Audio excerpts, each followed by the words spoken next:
महारानी श्री राधा रानी, जाके बल में सब सो तोरी, हाँ जाके बल में सब सो तोरी, लोक वेद कुल कानी, मेरी महारानी श्री राधा रानी। आप सबका बहुत बहुत स्वागत है मेरे इस चैनल निकुंज प्रभा पर।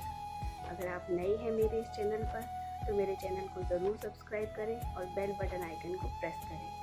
अगर आप पहले से ही मेरे इस चैनल पर हैं और अगर बेल बटन आइकन को प्रेस नहीं किया है तो अभी जाकर कर दें। आप सबका बहुत बहुत स्वागत है। जय जय Shri Harivansh, Kunj Bihari Shri Haridas, Radhe Shyam, Sitaram, whatever you feel connected. आज हम सब लोग यवन हरिदास जी की कथा का श्रवण करने के लिए प्रस्तुत हैं। यवन हरिदास जी, बहुत से लोगों को ये भी कन्फ्यूज़न हो सकता है कि ये वो वृंदावन वाले स्वामी हरिदास जी हैं। जी नहीं, ये वो निधिवन वाले बिहारी जी को प्रकट करने वाले स्वामी हरिदास जी की कथा नहीं है। हम उनके बारे में कभी और चर्चा करेंगे। ये यवन हरिदास जी की कथा है जो कि मुस्लिम धर्म में पैदा हुए थे। इनका जन्म बंगाल में शांतिपुर, वैसे तो ये रहे तो आखिरी वक्त तक शांतिपुर में, उसके पास में फुलिया नामक गांव है, वहाँ पर रहे। पर इनके जन्म का वर्णन और पालन पोषण का वर्णन गुरुजनों ने नहीं बताया है इस वजह से। पर जैसे भी हुआ, इनको नाम में निष्ठा हुई। ये मुस्लिम धर्म के होते हुए भी इन्होंने हिंदू धर्म के, हमारे प्यारे, हम सबके लाडले ठाकुर जी के नाम का स्मरण किया, ठाकुर जी के नाम का गुणगान किया और ऐसे रम गए नाम में, ऐसे रम गए कि आप सब लोग विश्वास नहीं करेंगे कि यवन हरिदास जी, इनका नाम है भक्तों में कि ये प्रतिदिन 3.5 लाख नाम का जप करते थे। जी हाँ, ये 3.5 लाख महामंत्र का जाप करते थे। हरे कृष्ण कृष्ण कृष्ण हरे हरे, हरे राम राम राम हरे हरे। इस तरह से इन्होंने 3.5 लाख डेली का जप करते थे। अचंभे वाली बात है, पर है। ये उस समय के हैं, ये चैतन्य महाप्रभु के समकालीन थे। जब चैतन्य महाप्रभु का अवतरण बंगाल में पाप को मिटाने के लिए हुआ था, उस समय यवन हरिदास जी का वहाँ पर अवतरण हुआ। कहते हैं ना कि भक्त की ना जाति देखो, ना धर्म देखो, कुछ भी नहीं देखो, वो तो बस हो जाते हैं। उसी तरह यवन हरिदास जी के नाम में बहुत निष्ठा थी। अब उस समय आप सब लोग जानते हैं 500-550 वर्ष पहले तो मुसलमानों का राज था। तो बादशाह के जो लोग थे, जो जिन्हें काजी बोलते थे, जो धर्म परिवर्तन करवाते थे, उनका वर्चस्व बहुत ज़्यादा था। उधर बंगाल में तो बहुत ज़्यादा ही वर्चस्व हो रखा था इन लोगों का। तो एक काजी था, गोराई नाम का एक काजी, जिसको यवन हरिदास जी से बहुत ज़्यादा चिढ़ थी, बहुत ज़्यादा। वो देखता था कि जब देखो ये हरि का ही नाम लेता रहता है, हिंदुओं के ठाकुर का ही नाम लेता रहता है। उसने इस बात की शिकायत बादशाह से की कि ऐसे ऐसे एक हमारे धर्म का एक आदमी है और वो वहाँ के हिंदुओं के ठाकुर का नाम लेता है, और हमारे, अब इस तरह से करेगा तो हमारी नाक नहीं रह जाएगी। हम जिन लोगों को पकड़ पकड़ कर धर्म परिवर्तन करवा रहे हैं, जिन लोगों को हम अपने धर्म में ला रहे हैं, उन पर क्या प्रभाव पड़ेगा? ऐसे तो हिंदुओं का बल और बढ़ जाएगा। अब बादशाह का अंदर से मन तो नहीं माना, पर फिर भी वो उसकी बात सुनता रहा। सिपाहियों को आदेश दिया गया, सिपाही उनको पकड़ कर लाए सभा में। उनसे पूछा गया कि क्या ये बात सही है कि आप हिंदुओं के ठाकुर का नाम जप करते हैं? वो बोले हाँ, मैं नाम जप करता हूँ। तो बोले ऐसा है, आप लज्जित कर रहे हैं अपने धर्म को, ऐसा ना कीजिए, इससे लोगों पर क्या प्रभाव पड़ेगा। अब वो अंदर से हरिदास जी के प्रति तो श्रद्धा रख रहा था वो बादशाह, पर क्या करे, काजियों के आगे किसी की नहीं चलती थी। उस समय काजियों का बहुत सम्मान किया जाता था।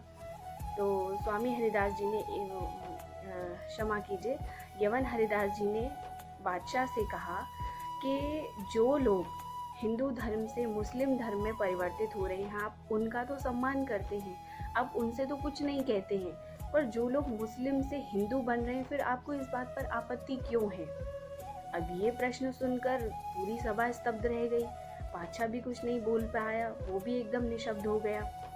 काजी ने देखा कि बादशाह दब रहे, उसने कहा नहीं नहीं बादशाह, या तो ये काफिरों को छोड़कर कलमा पढ़े तो इनके पापों की सज़ा ख़त्म हो जाएगी, या फिर ये सज़ा भुगते।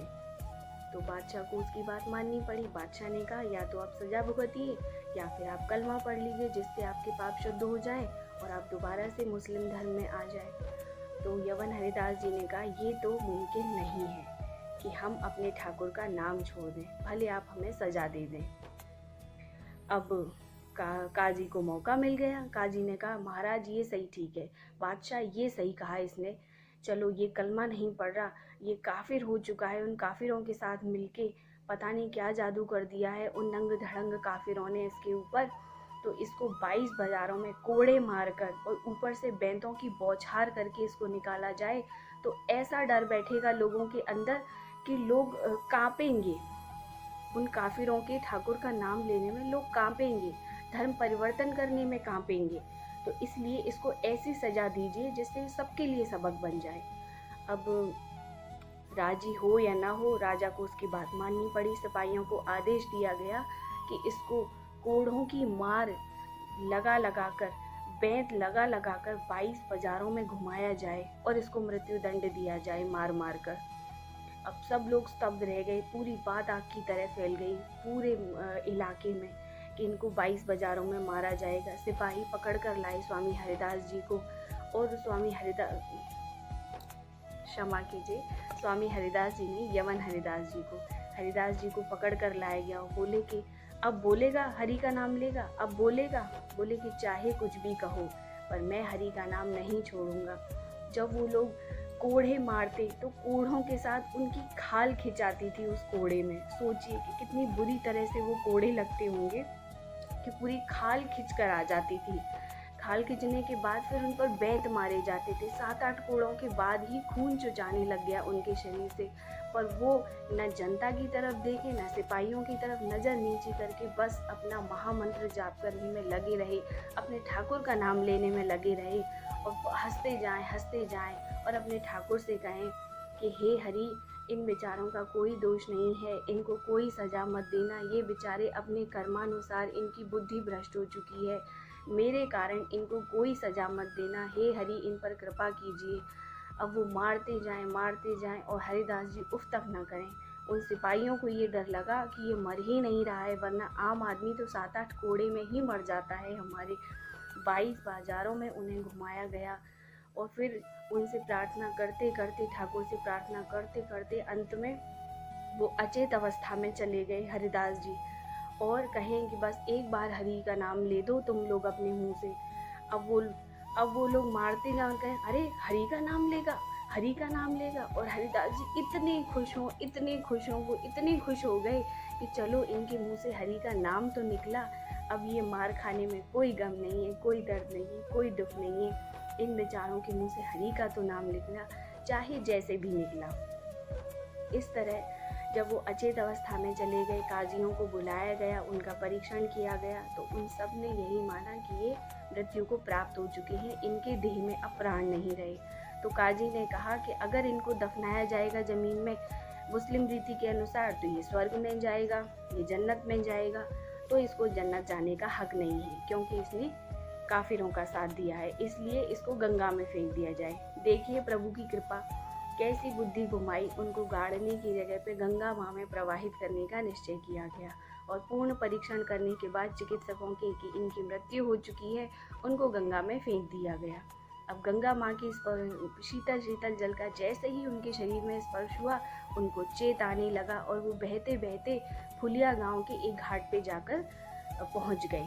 वहाँ पे लोगों की भीड़ जमा हो गई कि देखो देखो 22 बाजारों में मार खाने के बाद भी स्वामी यवन हरिदास जी अभी भी जिंदे हैं, अभी भी उनमें प्राण हैं, और ये बात आग की तरह फैल गई। अब जैसे ही राजा को पता चला, उस काजी को पता चला, वो बादशाह आया और वो समझ गया कि ये कोई ना कोई सत्ता है जो हमारे मुस्लिम धर्म से अलग है, जिसकी वजह से ये मरा नहीं। वो उसके पैरों में गिर गए, उसकी चरण रज अपने माथे से लगाई और उनसे क्षमा मांगी कि मेरे पापों की मुझे सज़ा दीजिए, मुझे क्षमा कर दीजिए। तो यवन हरिदास जी ने कहा कि कोई बात नहीं, आप जाइए, मेरा कोई प्रारब्ध होगा जिसकी वजह से मुझे ये सब सहना पड़ा। आप मेरा एक एक अपराध था जिसकी वजह से मुझे शायद ये सब झेलना पड़ा। वो अपराध क्या था कि मैंने आप सब लोगों की भरी सभा में अपने हरि के नाम का अपयश सुना। सोचिए, इतने नामनिष्ठ महापुरुष और कितना छोटी सी बारीकी पर भी ध्यान दे रहे हैं, और हम लोग कुछ भी ध्यान नहीं देते, दिन भर हमसे पाप बनते रहते हैं। उन्होंने कहा, पूरी सभा में मैंने अपने हरि के नाम का अपयश सुना, तो ये मुझसे नामापराध हुआ, इस वजह से शायद ये मेरे पापों की सज़ा थी जो आपसे हरि ने मुझे दिलवाई। आपका कोई दोष नहीं है, आप जाइए। और बादशाह ने फरमान जारी कर दिया कि कोई इनके भजन करने पर, नाचने गाने कीर्तन पर कोई रोक नहीं लगाएगा। ये जब चाहे जहाँ चाहे कीर्तन कर सकते हैं, इन्हें कोई नहीं रोकेगा। हरिदास जी की जगह जगह ख्याति फैल गई, लोग उनके दर्शन के लिए आने लग गए। हज़ारों की संख्या में लोग चलकर आते थे, जैसे गंगा माँ का स्नान करके उनके दर्शन के लिए ज़रूर जाते थे, वो जाना ज़रूरी हो गया। उनकी चरण रज माथे पे लगाते विद्वान पंडित बड़े बड़े वैष्णव जन आए, रोए कि आपको किस पाप की सज़ा मिली। तब उन्होंने कहा कि शायद मुझसे नामापराध हुआ, इस वजह से मुझे ये सब मिला, पर आप लोग क्षोभ क्यों करते हैं? नहीं, आप सब तो शास्त्रों के वेत्ता हैं, आप तो सब जानते हैं कि किस कारण से मुझे ये सब यातना सहनी पड़ी। और उसमें यातना क्या, यातना तो तब है जब हम हरि का नाम भूल जाएं, दुख तो तब है जब हरि विस्मृति छूट जाए, हरि की विस्मृति हो जाए।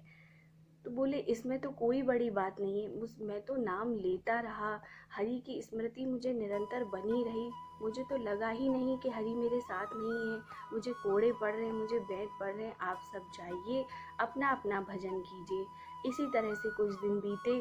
अद्वैताचार्य जी उनके पास आते थे, उस समय के बहुत ही महान वैष्णव थे वो, उस समय के उनके पास आते, उन्हें पुत्रवत स्नेह करते, वो भी उन्हें अपने पिता के समान मानते थे।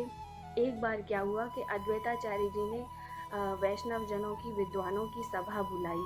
तो एक गोपाल भट्टाचार्य नाम का एक पंडित था, उसने कहा कि नाम में क्या जादू है, कोई बताएगा कि नाम में ऐसा क्या जादू है जो ये इस मुसलमान के पीछे सब आगे पीछे घूमते फिरते हैं, ऐसा क्या है इसके ऊपर के सब लट्टू हुए घूमते हैं। तो सबने बहुत उसको फटकारा, सबने उसको बहुत धिक्कारा, पर सबने कहा हरिदास जी से कि अब आप ही बताइए नाम की महिमा, हम सब में तो सामर्थ्य नहीं है नाम की महिमा बताने की।